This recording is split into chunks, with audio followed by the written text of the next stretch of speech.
Okay. So with this explanation now, I think you realize the importance of inspiration and expiration. Now I'll write down how to write the answer in the exam. First point, intake of atmospheric air into the lungs. Second point, it is due to the variation in the intrapulmonary pressure, intrathoracic pressure and atmospheric pressure. Then I will write the third point here. Why I am writing like this? You should follow the same method in your notes. And in exam also, while answering, you have to follow the same method. So third point in inspiration is contraction of diaphragm which increase the volume of the thoracic chamber in the anterior posterior axis. So contraction of diaphragm.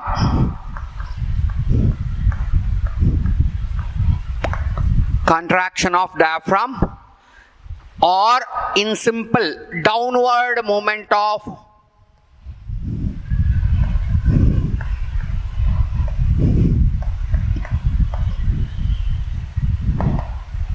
diaphragm. What happens? Diaphragm, it will be like this, it will bend like this, downward movement of diaphragm. 1 centimeter during normal breathing,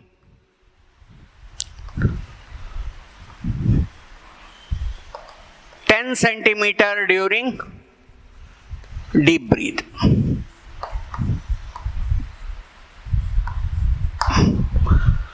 Then fourth point, forward and upward movement of thoracic ribs. Forward and upward movement of thoracic ribs.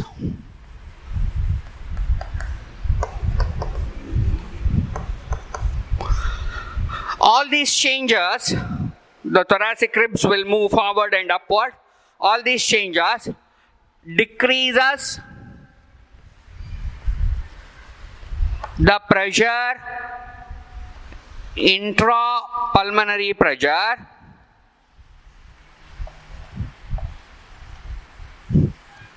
and intrathoracic pressure.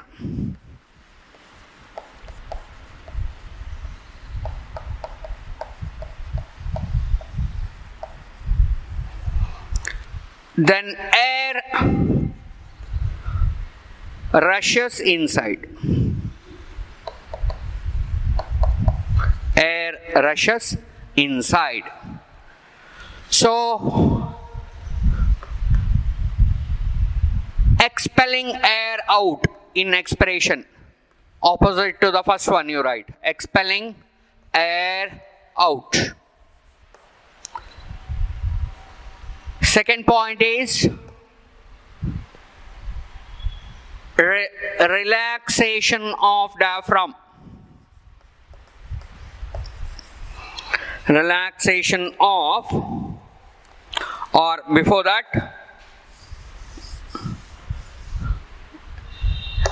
relaxation of diaphragm, relaxation of diaphragm,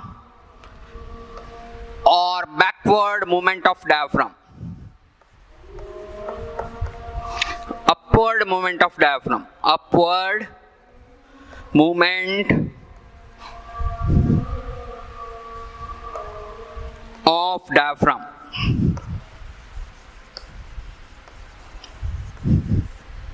Then third point, backward and downward movement of thoracic ribs. Backward and downward movement of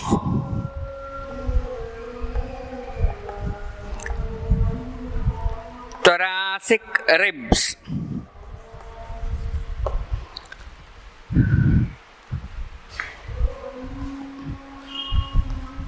It decreases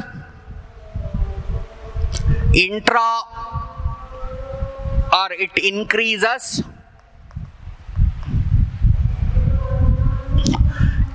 intrapulmonary pressure and intrathoracic pressure.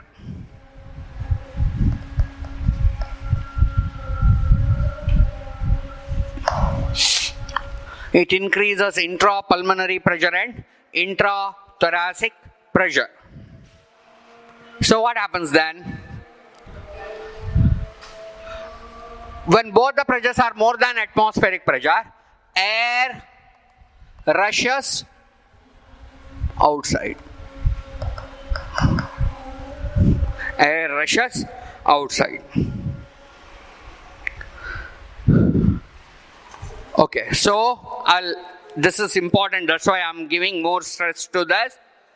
What happens during the breathing? There are two steps, inspiration and expiration. What happens during inspiration? Intake of atmospheric air into the lungs. It is due to variation in the intrapulmonary pressure, intrathoracic pressure, atmospheric pressure. Contraction of diaphragm, downward movement of diaphragm. 1 centimeter normal breathing, 10 centimeter during deep breath. Then forward and upward movement of the thoracic ribs. Then decreases the intrapulmonary and intrathoracic pressure. Air rushes inside. Then in expiration, expelling air out, relaxation of diaphragm or upward movement of the diaphragm, backward and downward movement of the thoracic ribs. Then fourth point, it increases the intrapulmonary and intrathoracic pressure. Air rushes outside. So this is with regard to breathing and breathing mechanism. Now, with this, let us move to the next concept.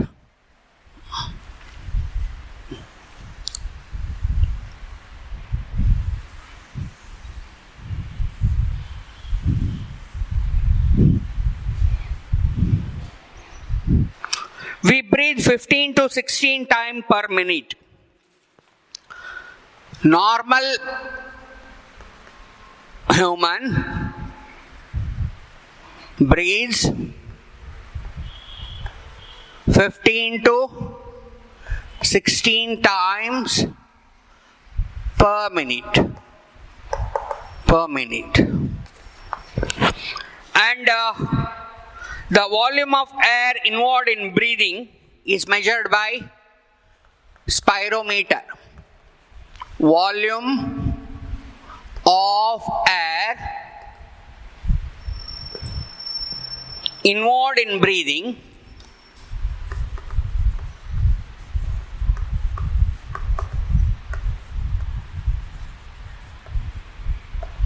is measured by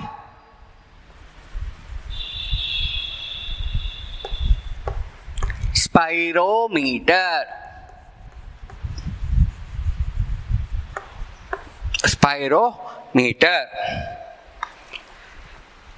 So this can be asked for 1 mark.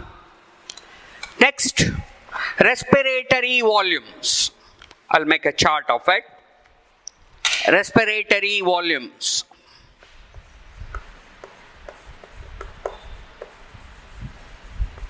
Respiratory volumes.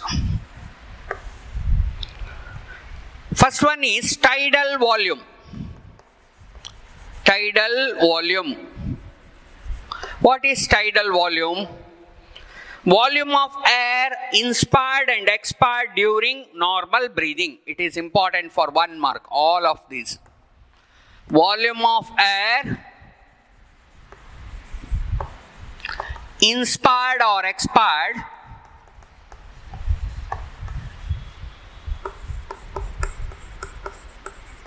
during normal breathing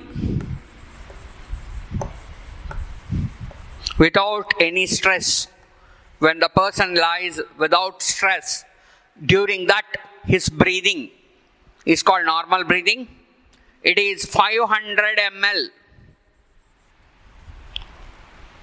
in one breathing. So that is tidal volume. So what is tidal volume? Volume of air inspired or expired during normal breathing. Inspiratory reserve volume. Inspiratory reserve volume.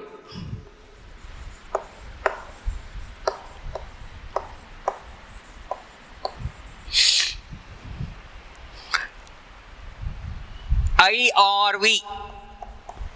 IRV. Additional volume of air a person inspire or during forceful inspiration. It is additional volume of air a person can inspire during forceful inspiration.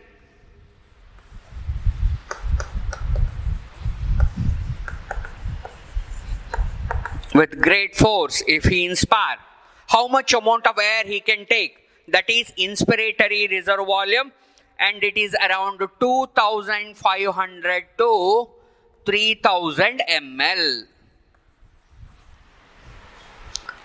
That is second one. Third one, expiratory reserve volume. Expiratory reserve volume. Expiratory reserve volume. ERV. ERV. Expiratory reserve volume. Additional volume of air a person expires. Additional volume of air a person expels or expires by forceful expiration.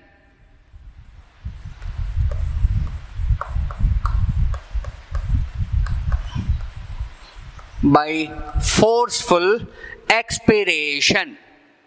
How much it will be? It's about 1000 to 1100 ml. About 1000 to 1100 ml. 1000 to 1100 ml. Next, fourth one, residual volume. Even if you expel the air out, some amount of air will be there inside the lungs. Lungs will not become empty. And that is called residual volume. RV. What is residual volume? It is volume of air remaining in the lungs after forceful expiration. Volume of air remains in lungs after forceful expiration. It is about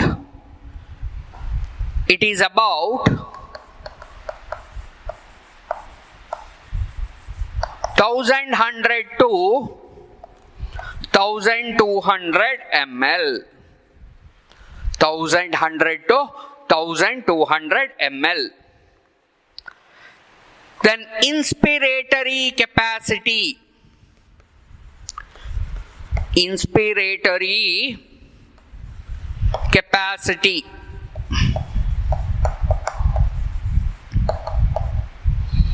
Inspiratory capacity.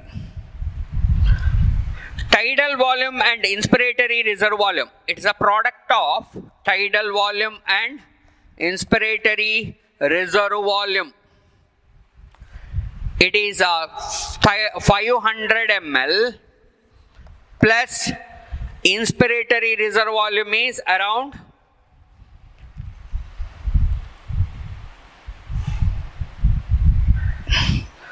2500 to 3000 ml. So how much it will be? Around 3000 to 3500 ml. 3500 ml. Now, sixth one. All these things you should know, and it can be asked for 1 mark.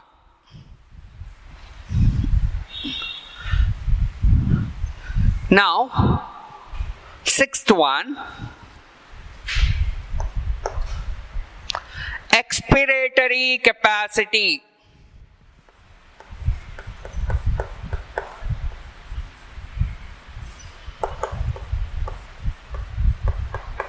It is a product of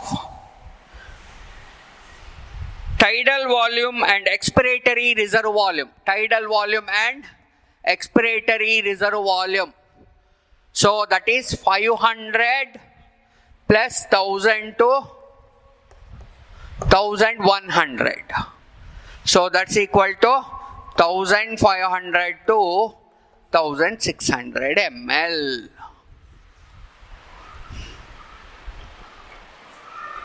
Functional residual capacity, another term. Functional residual capacity. Functional residual capacity includes expiratory reserve volume and residual volume. It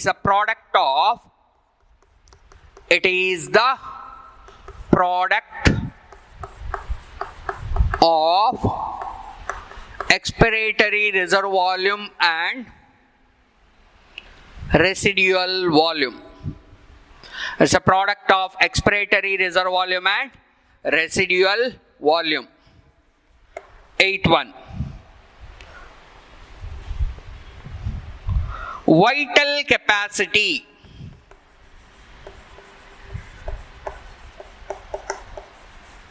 Vital capacity, VC.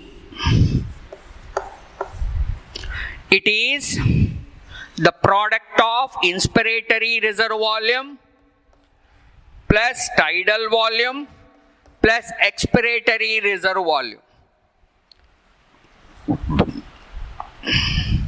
Definition of vital capacity: maximum amount of air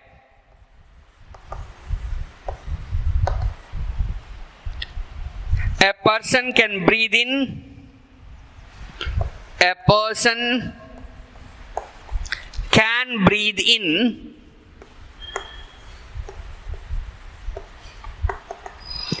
after forceful expiration.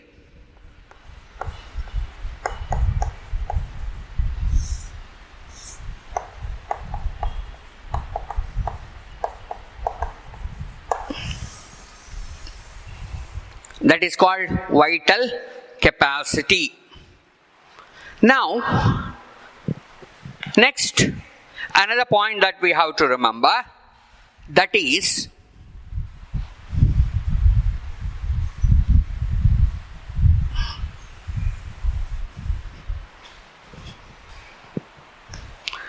total lung capacity. Total lung capacity.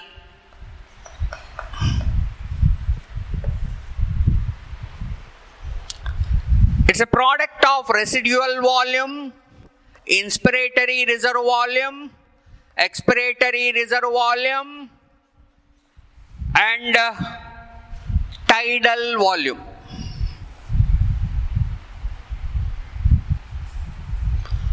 It is definition total amount of air that can be accommodated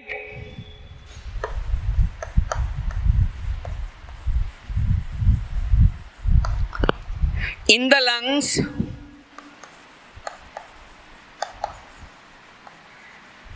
at the end of forced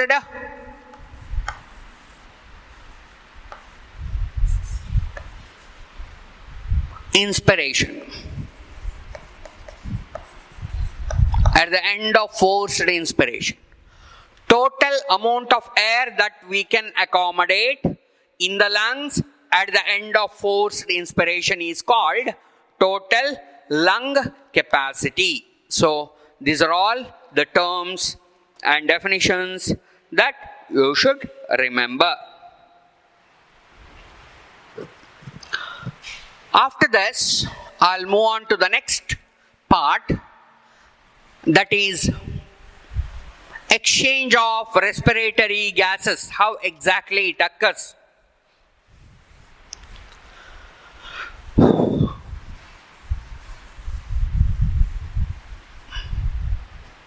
Exchange of respiratory gases.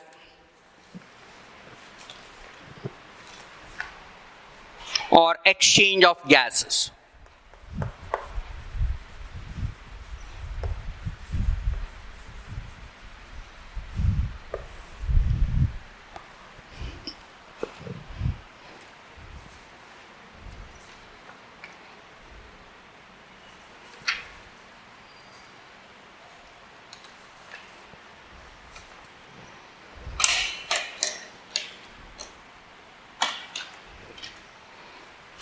So I'll draw a diagram, and this is alveoli.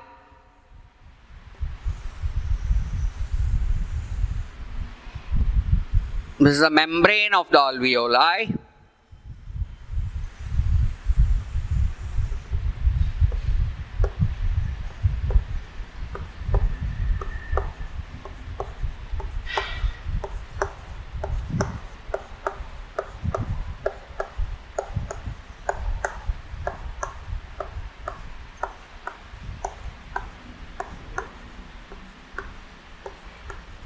Okay, and here is a blood vessel.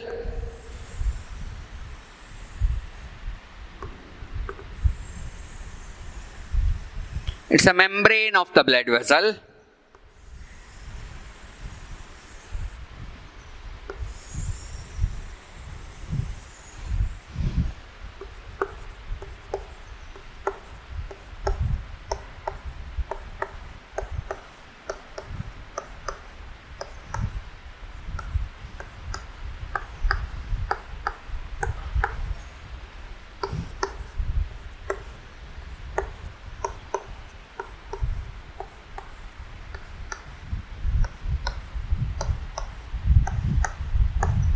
Yeah. So, inside the blood vessel, what is there? RBC, red blood cells.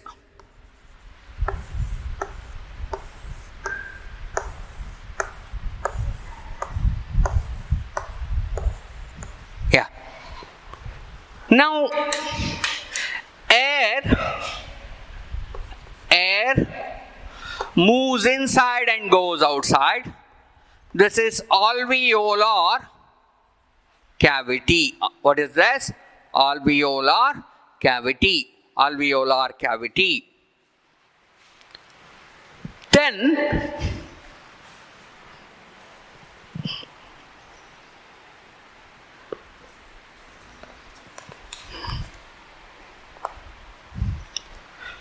this is blood capillary. Blood capillary.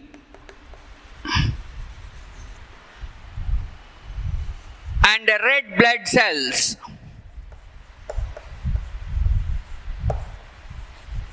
red blood cells. This is alveolar wall.